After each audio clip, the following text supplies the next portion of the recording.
recently my husband started snoring.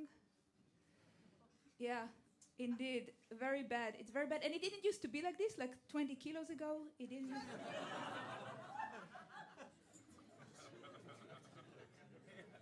And it's really bad. It's not so much the sound that he makes. It's more like the unpredictability.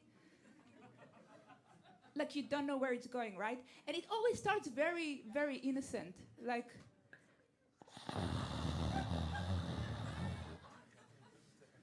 But then it can take any direction.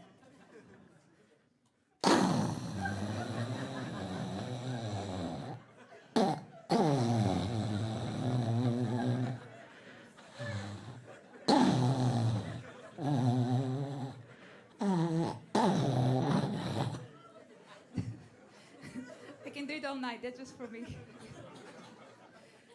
Did you know it's an actual torture method of the Mossad?